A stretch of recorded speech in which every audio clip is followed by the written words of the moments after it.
उम्मीद है आप लोग पुराना वीडियो देख के रिवीजन किए होगे, और अगर नहीं किए हो तो प्लीज जाके रिवीजन करो। आज अपन स्टार्ट करते हैं अपना अगला टॉपिक,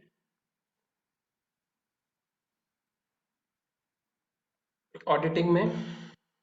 तो ऑडिटिंग का अगला टॉपिक स्टार्ट करने से पहले एक छोटा सा फन फैक्ट आप लोगों को मैं बताता हूं, और वो फन फैक्ट ये है कि अकाउंटिंग सिस्टम को ज्यादा रिलायबल बनाने के लिए और इंटरनेशनली एक्सेप्ट करने के लिए, ठीक है, मतलब कि ये है कि इंडिया में जो कंपनीज हैं, इंडिया में जो बुक्स ऑफ अकाउंट्स बन रहे हैं, इंडिया में जो फाइनेंशियल स्टेटमेंट्स बन रहे हैं, उनकी इंटरनेशनल लेवल पे रिलायबिलिटी रखने के लिए, अंतरराष्ट्रीय स्तर पे उनकी विश्वसनीयता बनाए रखने के लिए आईसीएआई ने क्या किया, उसने एक काउंसिल बनाई जिसका नाम था international international auditing and assurance board. ICAI ने इस बोर्ड का गठन किया, international auditing and assurance board. नाम बिल्कुल याद कर लो, वैसे इससे क्वेश्चन आया नहीं है पर क्या पता आ जाए, ठीक है, जानने में क्या बुराई है। International auditing and assurance board बनवाया किसने, इसने इसका इसे एस्टेब्लिश किया आईसीएआई ने, ठीक है, आईसीएआई ने ये बोर्ड बनाया। और इसका काम क्या था, आईएएएसबी जो है, international auditing and assurance board जो है, वो क्या करती है, वो स्टैंडर्ड्स ऑन अकाउंटिंग, अंकेक्षण के प्रमाप, ठीक है, अंकेक्षण के प्रमाप कहना चाहिए, या स्टैंडर्ड्स ऑन अकाउंटिंग इशू करती है, ठीक है। अंकेक्षण मानक इसको बोलते हैं हिंदी में, सॉरी, अंकेक्षण मानक वो इशू करती है। क्या करती है international auditing and assurance board, अंकेक्षण मानक वो बनाती है। और ऐसा क्यों बनाती है भाई, वो ऐसे स्टैंडर्ड्स बनाती है जो international auditing and assurance board को फॉलो करते हैं। सॉरी, एक चीज मैंने आप लोगों को गलत बोल दिया, एक चीज मैं आप लोगों को गलत बोल दिया।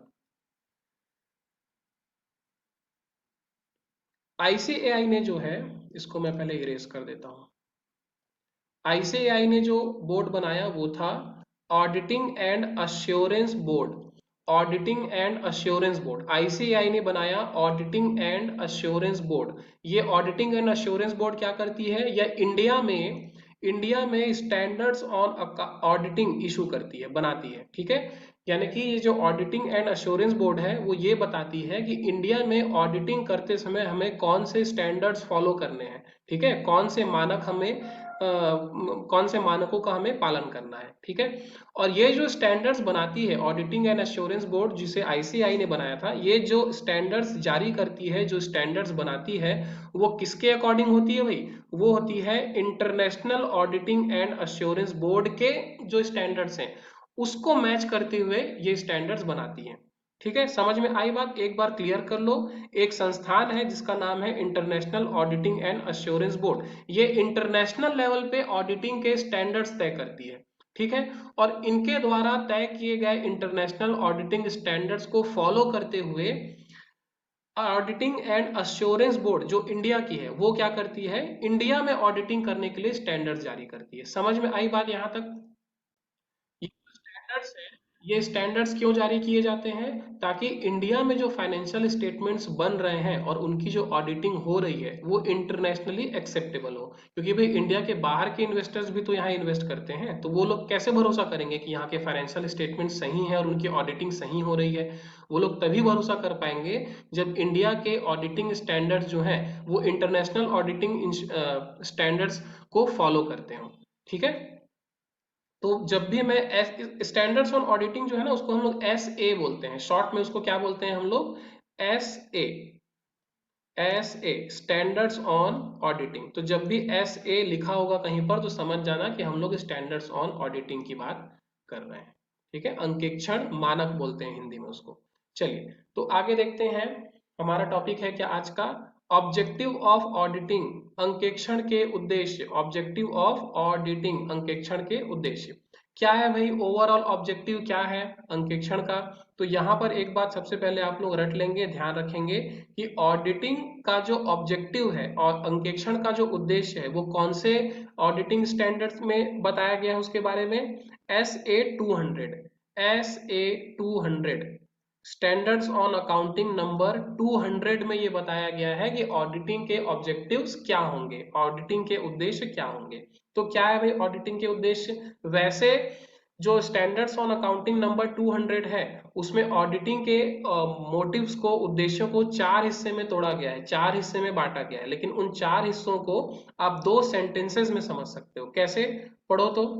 लिखा है to obtain reasonable assurance, to obtain reasonable assurance, Hindi में बोले तो उचित आश्वासन प्राप्त करना।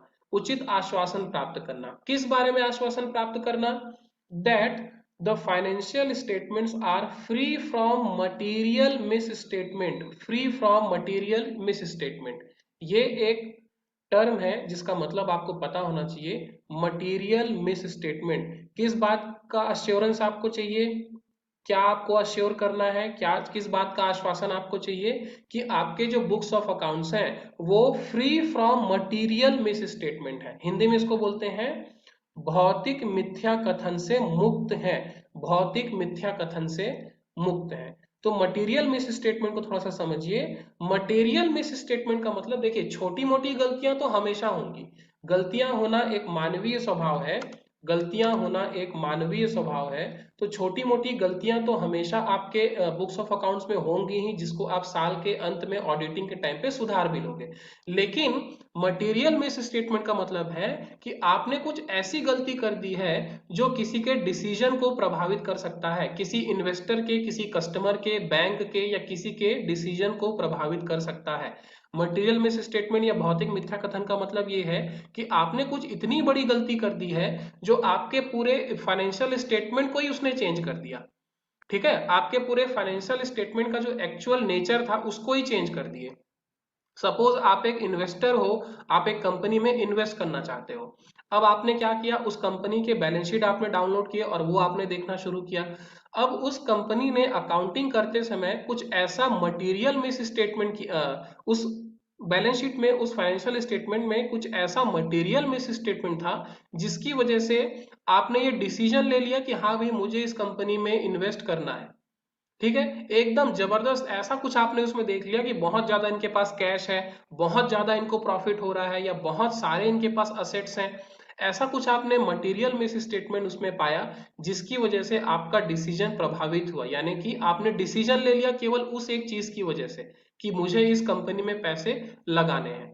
ठीक है, हाँ कह सकते हो जैसे कि आपके पास एक बिल्डिंग थी और आपके फाइनेंशियल स्टेटमेंट में लिखा हुआ है कि 5 बड़ी बड़ी बिल्डिंग है हमारे पास, तो ये एक मटेरियल मिस स्टेटमेंट है भाई। या फिर आपके पास केवल 10 करोड़ कैश था जो आपकी कंपनी के साइज के हिसाब से बहुत कम है, लेकिन आपने अपने बैलेंस शीट में लिख दिया कि हमारे पास 100 करोड़ कैश है। तो ये एक ऐसा मटेरियल मिस स्टेटमेंट है जिसकी वजह से आपका निर्णय जो है वो प्रभावित हो सकता है। तो ऐसा कोई बड़ा मिस्टेक अगर होता है, ठीक है, जो पूरे के पूरे आपके फाइनेंशियल स्टेटमेंट के इंटरप्रिटेशन को ही चेंज कर दे, उसको हम लोग क्या बोलते हैं, मटेरियल मिस स्टेटमेंट। तो पहला जो आपका ऑब्जेक्टिव है वो 2 हिस्सों में बटा हुआ है। एक, ऑब्टेन रीजनेबल अश्योरेंस, उचित आश्वासन प्राप्त करना। और किस बारे में उचित आश्वासन प्राप्त करना? कि कहीं आपके फाइनेंशियल स्टेटमेंट्स में किसी तरीके का मटेरियल मिस स्टेटमेंट तो नहीं है। ठीक है, ये हो गया आपका दूसरा ऑब्जेक्टिव। मैंने बोला था कि 4 ऑब्जेक्टिव है, तो ये 2 ऑब्जेक्टिव को मिला के आपका ये एक स्टेटमेंट बन गया। ठीक है, पहले 2 ऑब्जेक्टिव्स को मिला के ये एक स्टेटमेंट बन गया। दूसरा स्टेटमेंट देखते हैं भाई क्या बोल रहा है। और तीसरा ऑब्जेक्टिव कहना चाहिए, ये तो हो गया फर्स्ट, ये हो गया सेकंड। तीसरा ऑब्जेक्टिव आपका क्या होगा? तीसरा ऑब्जेक्टिव आपका है to report on the financial statement, to report on the financial statement, report देना, ये आपका तीसरा ऑब्जेक्टिव आप कह सकते हो। ठीक है, to report on the financial statement and communicate, communicate करना, ये हो गया आपका चौथा ऑब्जेक्टिव। तो पूरा पढ़ते हैं एक बार। To report on the financial statement and communicate in accordance with the auditors findings, in accordance with the finance auditors findings, यानी कि एक अंकेक्षक को जैसा भी लगा, उसने जैसा भी पाया, जो भी उसे समझ में आया आपके बुक्स ऑफ अकाउंट्स के बारे में, फाइनेंशियल स्टेटमेंट्स के बारे में, उसके हिसाब से आप एक रिपोर्ट तैयार करोगे और उसे कम्युनिकेट करोगे। कम्युनिकेट करने का मतलब है जो भी रिलेटेड पर्संस हैं उनको आप अपनी रिपोर्ट दोगे और उन्हें बताओगे कि इनका फाइनेंशियल स्टेटमेंट पूरी तरीके से सही था या नहीं था, या इसमें ये गलतियां थी या ये कमियां थी। ये होता है कम्युनिकेट करने का मतलब। तो जो आप रिपोर्ट तैयार करोगे वो किस पे बेस्ड होगा, किस पे आधारित होगा? ऑडिटर्स की फाइंडिंग पे। ठीक है, अंकेक्षक द्वारा प्राप्त जानकारी के अनुसार होगा। जो रिपोर्ट आप तैयार करोगे वो अंकेक्षक के द्वारा प्राप्त जानकारी के अनुसार होगा। और ऐसा करना क्यों जरूरी है? क्यों जरूरी है भाई ऐसा करना? क्योंकि ऐसा लिखा गया है स्टैंडर्ड्स ऑफ ऑन ऑडिटिंग में। एसए में अंकेक्षक मानक जो है उसमें ये बात लिखी गई है, उसमें बोला गया है कि भाई आपको रिपोर्ट तैयार करके संबंधित व्यक्ति को देना है। ठीक है, यहां तक बातें समझ में आई आप लोगों को?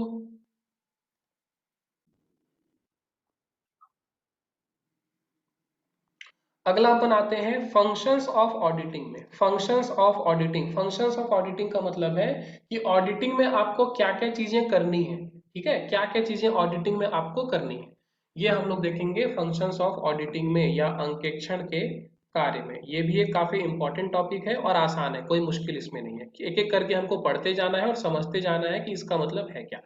पहला देखते हैं, पहला देखते हैं, कह रहा है examination of the system of accounting and internal control.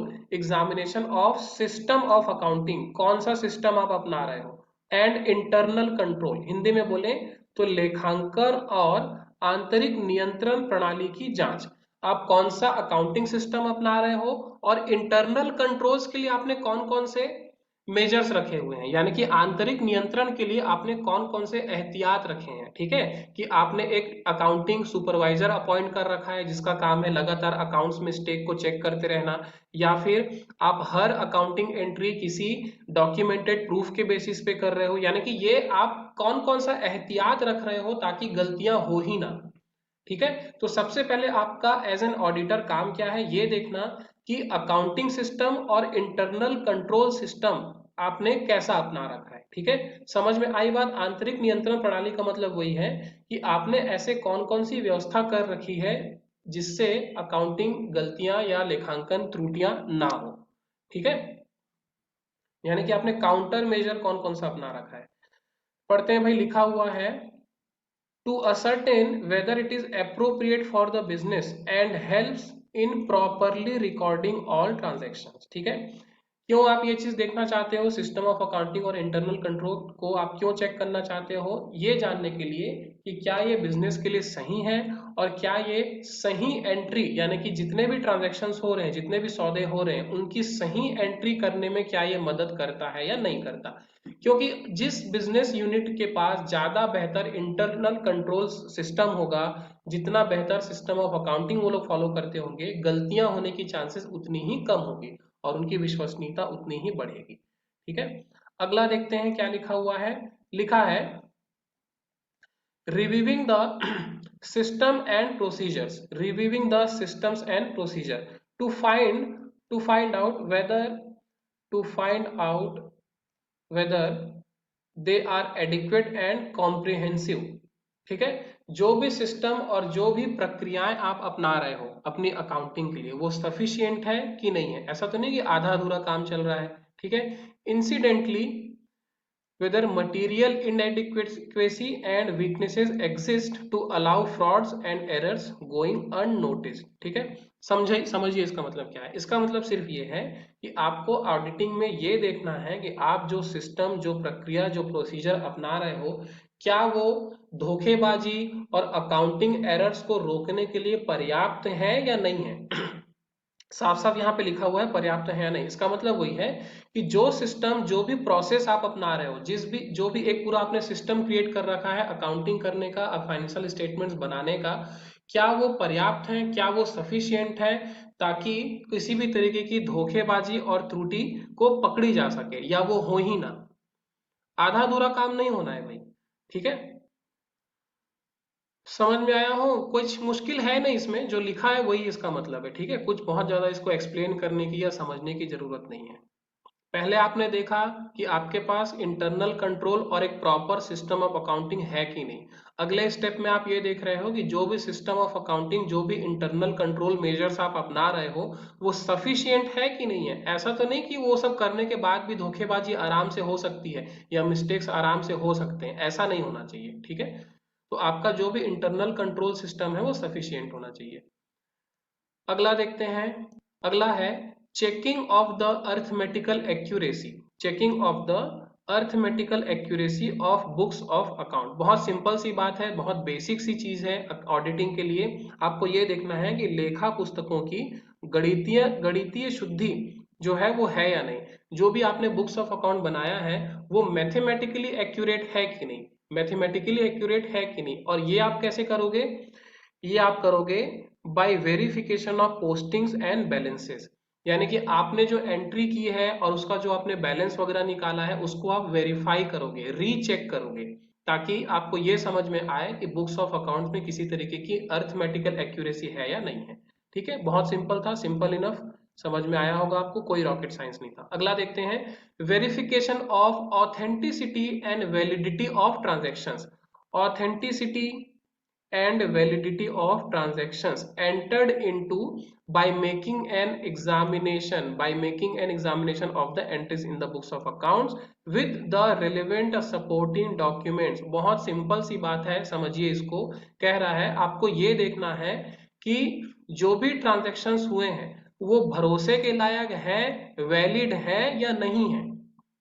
ठीक है, झूठ तो नहीं बोल रहे हो आप कहीं कि ये खर्चा आपने किया है और एक्चुअली आपने किया ही नहीं है। ठीक है, तो जितने भी ट्रांजैक्शंस की एंट्री आपने की है, जितने भी सौदों की पुष्टि प्रविष्टि आपने की है बुक्स ऑफ अकाउंट्स में, वो विश्वसनीय और वैध है कि नहीं, रिलायबल, ऑथेंटिक और वैलिड है या नहीं है, ये आपको चेक करना है। और ये आप कैसे चेक करोगे भाई, by making an examination of entries in the books of accounts with the relevant supporting documents, लिखित दस्तावेजों की सहायता से। आप ये देखोगे कि जितने भी चीजों की एंट्री हुई है, क्या उसका कोई डॉक्यूमेंटेड प्रूफ है, क्या कोई डॉक्यूमेंट सपोर्ट उसका है या नहीं है, क्या उसके संबंध में कोई लिखित दस्तावेज आपके पास है या नहीं है। अगर आपने 10 लाख रुपए का कोई खर्चा किया है तो क्या उस 10 लाख रुपए के खर्चे का कोई बिल, कोई इनवॉइस, कोई विपत्र, कोई प्रपत्र, कुछ बिल आपके पास है कि नहीं है।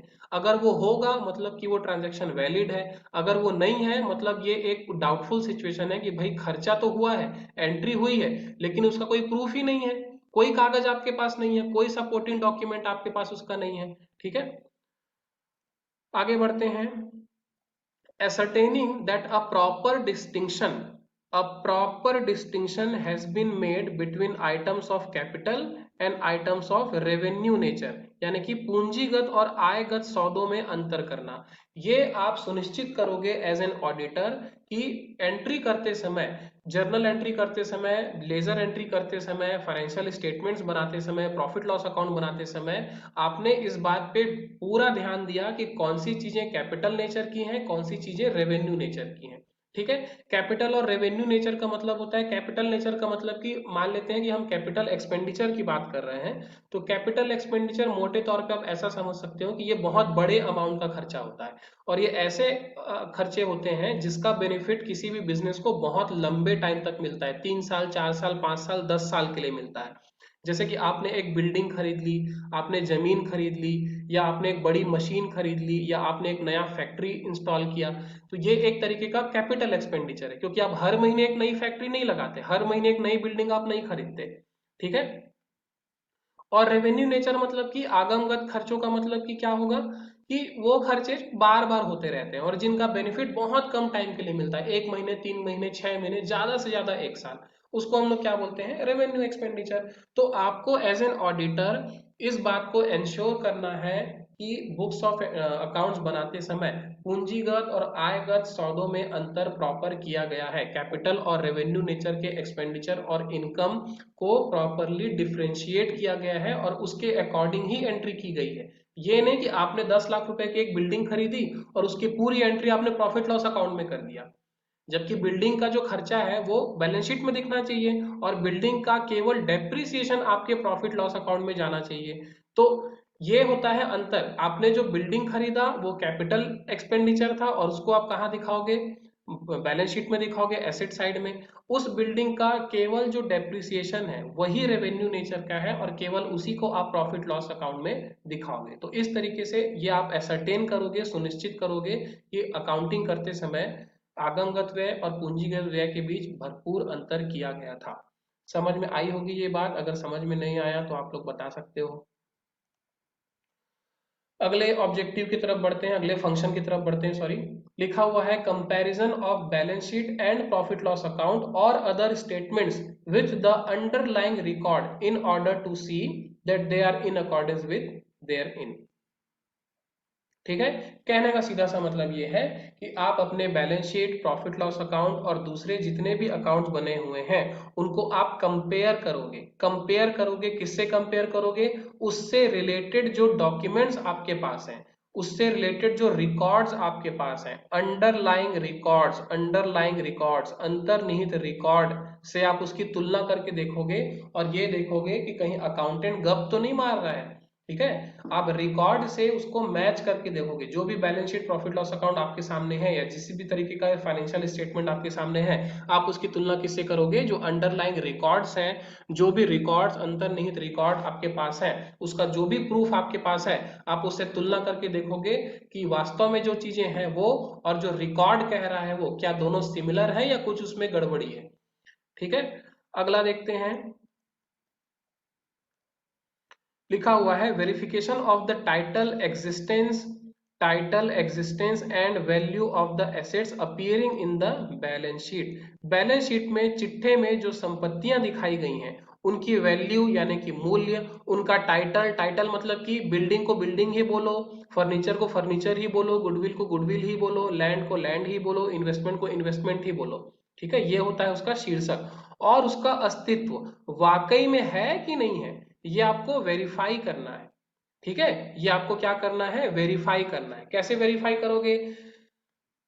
बैलेंस शीट में दिख रहा है 5 बिल्डिंग है, पांचों बिल्डिंग की वैल्यू 1-1 लाख रुपए है, तो आप जाके उन 5 बिल्डिंग्स को देखोगे कि वाकई में कहां पर है भाई 5 बिल्डिंग, मुझे दिखाओ। ये आप देखोगे और आप जाके इंश्योर करोगे कि बैलेंस शीट में 5 बिल्डिंग दिखाई गई हैं और वाकई में बिजनेस के पास 5 बिल्डिंग है और वो बिल्डिंग ही है। ये नहीं कि एक टेंट आप लगा दिए थे उसी को बिल्डिंग बोल रहे हैं, ऐसा नहीं।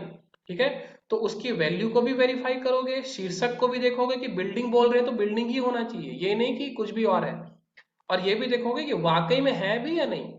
चलो 5 तो बोल रहे हैं तो है भी कि नहीं 5 बिल्डिंग। ऐसा तो नहीं कि एक ही बिल्डिंग को 5 बिल्डिंग दिखा रहे हैं, एक बिल्डिंग बनी हुई है और उसमें 5 ब्लॉक्स हैं तो उसी को 5 बिल्डिंग दिखा दिए, ऐसा तो नहीं है कहीं।